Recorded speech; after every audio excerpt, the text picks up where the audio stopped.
ሰላም ጤና ይስጥልኝ የተወደዳችሁ የናይል አካዳሚ ቤተሰቦች እንዴት ናችሁ? በያላችሁበት የዓለም ዳርቻ ሁሉ ሰላማችሁ ይብዛልኝ። ይህ ናይል አካዳሚ ቁጥር 2 ቻናል ነው። የእንግሊዘኛና እንዲሁም አማርኛ አሊያም ደግሞ አማርኛ በእንግሊዘኛ የምናስተምርበት ቻናል ስለሆነ ለዚህ ቻናል አዲስ የሆናችሁ ላይክ፣ ሼር እንዲሁም ሰብስክራይብ ማድረጋችሁን አትርሱ። ነባር ቤተሰቦቻችንም እንደተለመደው ላይክ እና ሼር እያደረጋችሁ አማርኛ እንዲሁም እንግሊዘኛን መማር ለሚፈልጉና እድሉ ሳይገጥሟቸው ትምህርት ቤት ላይ ገብተው ሳይማሩ ፊደል ሳይለዩ እንዲሁም ማንበብ መጻፍ ሳይችሉ በንግድ ዓለሙ የተቀላቀሉ እንዲሁም ወደ ውጭ ሀገር ወጥተው የግል ስራቸውን እየሰሩ ላሉ እህት ወንድሞቻችን ሼር እያደረጋችሁ እንዲጽፉ እንዲያነቡ እናድርግ የሚለውን የጋራ ድጋፋችሁን አይለየኝ እያልኩ ከወዲሁ አሳስባለሁ። አማርኛ እንዲሁም እንግሊዘኛን ቀለል ባለ ሁኔታ በአጭር ጊዜ ብቻ አቀላጥፋችሁ እንድጽፉ እንድታነቡ እናደርጋለን። በውስጥ መስመር መማር ለምትፈልጉ ከዚህ ጋር በምናስቀምጥላችሁ ስልክ በቀጥታ በመደወል በኢሞ፣ በዋትስአፕ፣ በቴሌግራም በማንኛውም የሶሻል ሚዲያ አማራጮች የምታገኙ ነው የሚሆነው። ከዚህ በተጨማሪ ደግሞ እናንተ ቀጥታ ዩቲዩብ ላይ መማር የምትፈልጉ ካላችሁ ደግሞ ቪዲዮውን ከከፈታችሁት እስከ መጨረሻው ረጋ ብላችሁ ለመመልከት ሞክሩ። በተቻለ መጠን ባታቆራረጡት ይመከራል። ምክንያቱም አንድ ቪዲዮ ተከፍቶ እስከ መጨረሻው ካልታየ ጥሩ ውጤት ስለማይኖረው ማንኛውም ይሄን ቪዲዮ የሚመለከት አንደኛ ሰብስክራይብ እያደረጋችሁ ቻናላችን ከፍ እያለ ለሁሉም ተደራሽ ይሆን ዘንድ ለሁሉም ይዳረስ ዘንድ ላይክ፣ ሼር፣ ሰብስክራይብ ማድረጋችሁን አትርሱ። ከዛ በተጨማሪ ደግሞ ትኩረት ሰጣችሁ እንኳን ባትከታተሉት ከከፈታችሁት በኋላ ባታቋርጡት ይመረጣል። እስከ መጨረሻው ለመመልከት ሞክሩ። ከዚህ በተጨማሪ ደግሞ እንዳልኳችሁ ዛሬ ይዤላችሁ የመጣሁት ምንድነው አማርኛ እንግሊዘኛ እንዲሁም አማርኛ በእንግሊዘኛ የእንግሊዘኛ ትርጉምና አማርኛ በእንግሊዘኛ ቀለል አድርገን የምንማርበት ቻናል ነው። እናንተም የሚጠበቅባችሁ ረጋ ብላችሁ ከኛ ጋር ከመጀመሪያው እስከ መጨረሻው መመልከት ብቻ ነው ማለት ነው። እዚህ ጋር እንደምታዩት በቀይ የተጻፉት የእንግሊዘኛ ወርዶች ናቸው። እዚህ ጋር በአረንጓዴ የምታዩት ደግሞ ትርጉማቸው ነው። እንዲሁም እዚህ ጋር በሰማያዊ የተጻፈው ደግሞ የምታዩት ደግሞ ምንድነው የአማርኛው ትርጉም በእንግሊዘኛ ፊደል እንዴት አድርገን እንጽፋለን። ብዙዎቻችን አማርኛ በእንግሊዘኛ ሌተር ቴክስት መጻፍ የምንፈልገውች በጣም ብዙ በርካታ ሰዎች ነን ያለነው። በተለይ በዚህ ወቅት ብዙዎቻችን እንግሊዘኛ ፊደልን ተጠቅመን ነገር ግን መልእክቱ በአማርኛ ድምጽ የሚያስተላልፈውን የምንጠቀምበት ስለሆነ ይህንን ደግሞ ይበልጥ ለማጠናከርና ለመማር የምትፈልጉ ካላችሁ በውስጥ አናግሩን።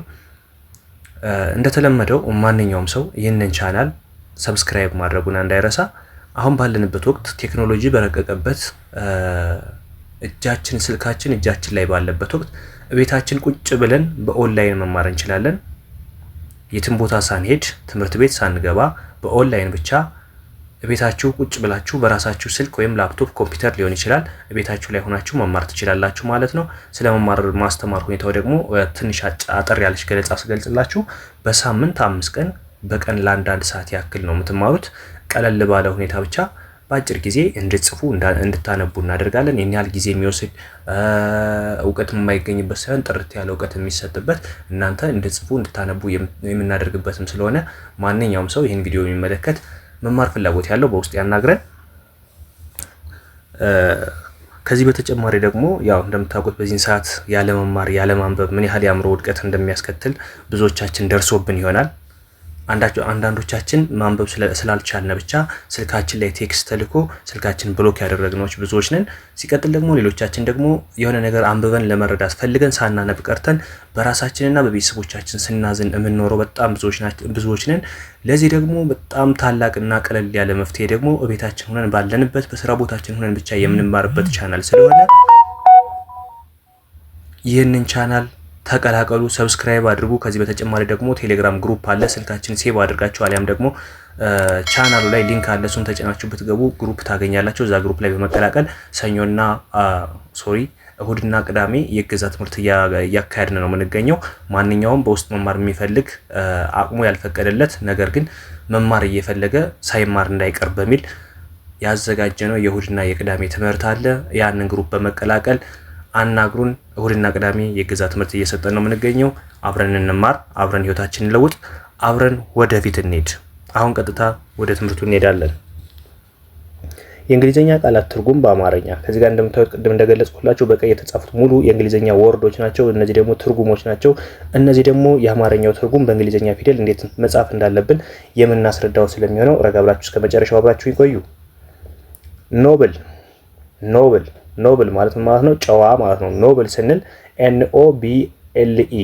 ምናልባት ከዚህ ጋር እንደረሳሁት ነገር ማንኛውም ሰው መጀመሪያ ፊደላትን ማወቅ ይጠበቅበታል። እነዚህን አማርኛ በእንግሊዘኛ ለመጻፍ አሊያም እንግሊዘኛ ለማንበብ የመጀመሪያ ስራችን መሆን ያለበት ፊደላትን ማወቅ አለብን። አማርኛም እንግሊዘኛም ፊደላትን በደንብ ማወቅ አለብን። እነሱን ከለየን በኋላ ደግሞ አገጣጥመን ማወቅ መቻል አለብን።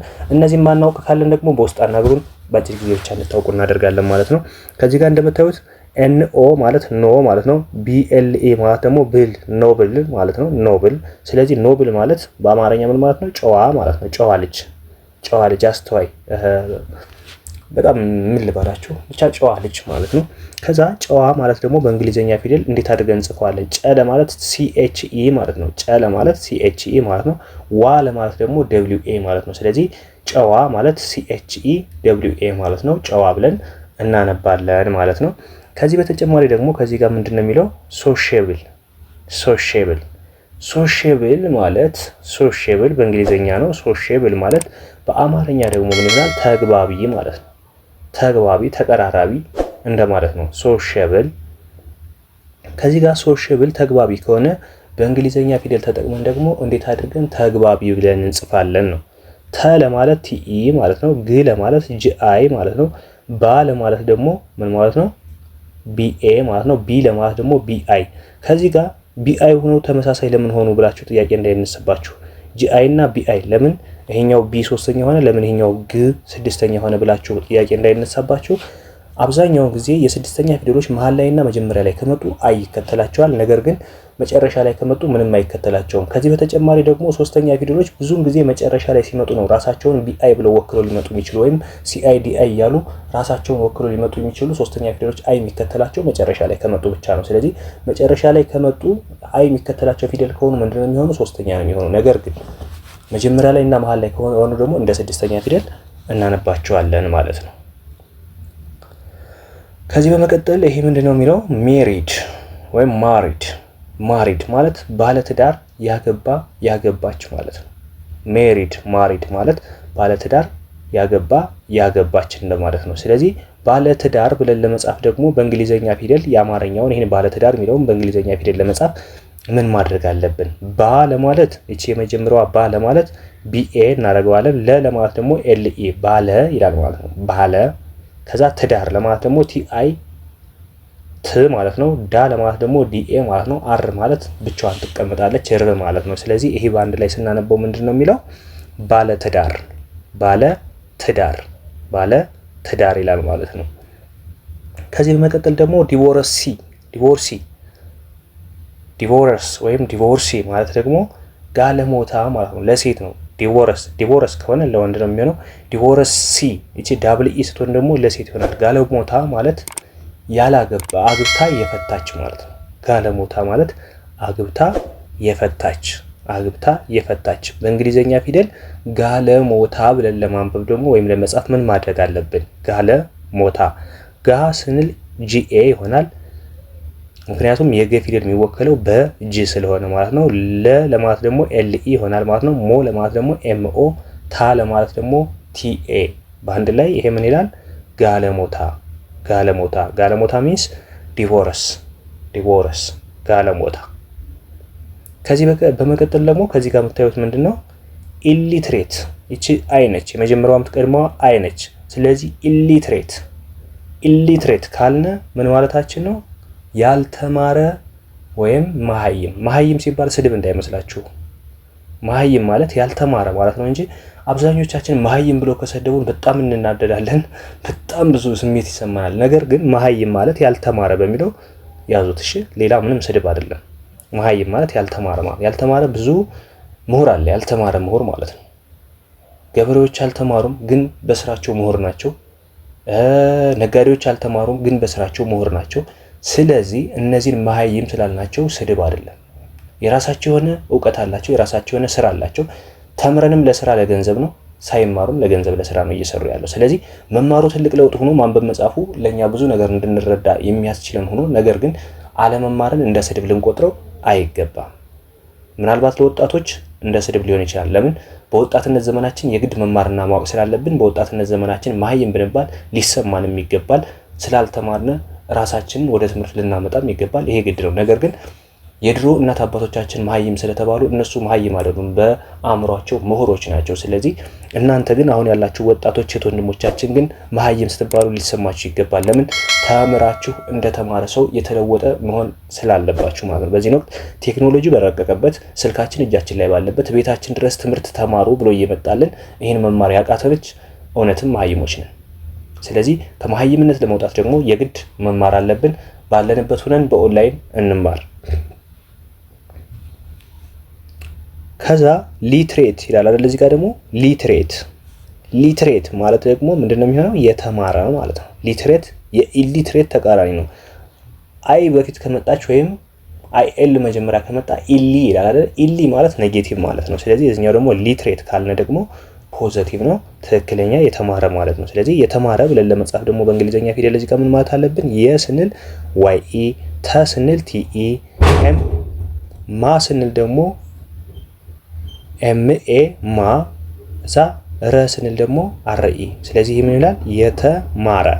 የተማረ የ ስንል ዋይ ኢ፣ ተ ስንል ቲ ኢ፣ ማ ስንል ኤም ኤ፣ አር ኢ ስንል ደግሞ ረ። ስለዚህ ምን እንለዋለን?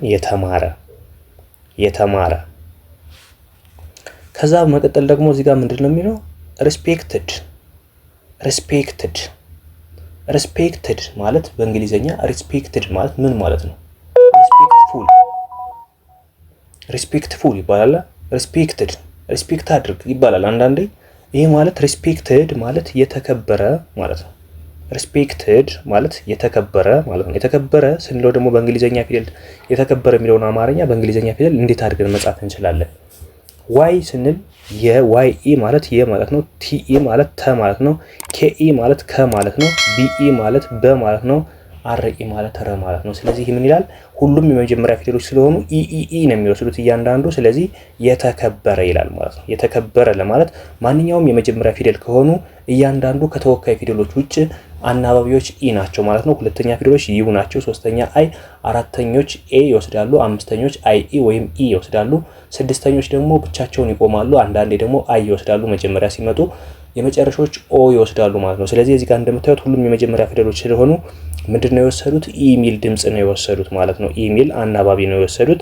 እዚህ ጋር የተከበረ የሚለው በእንግሊዘኛ ፊደል ስንጽፈው ይሄን ይመስላል ማለት ነው። ተማሪዎች አብራችሁ ስለቆያችሁ ከልብ አመሰግናለሁ። ይህ ቪዲዮ ከተመቻችሁ ላይክ እና ሼር እንዲሁም ሰብስክራይብ እያደረጋችሁ ለሌሎች አዳርሱልኝ። ነባር ቤተሰቦቻችን እንደተለመደው ላይክ እና ሼር ማድረጋችሁ የዘወትር ድጋፋችሁ እንዳይለየኝ እያልኩኝ አሁንም በድጋሚ እጠይቃለሁ። ሁላችንም ያልተማረን በአንድ ላይ እንለውጥ፣ እንዲማር እናድርግ፣ እንዲለወጥ እናድርግ፣ እንዲያነብ እንዲጽፍ እናድርግ። በዚህን ሰዓት ቴክኖሎጂ በረቀቀበት ዘመን ማንኛውም ሰው እጁን ሊሰድ አይገባም።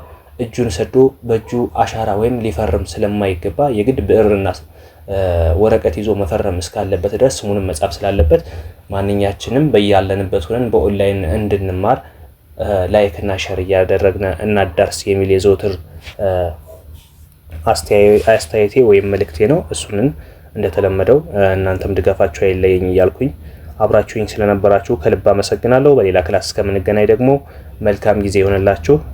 ቻው።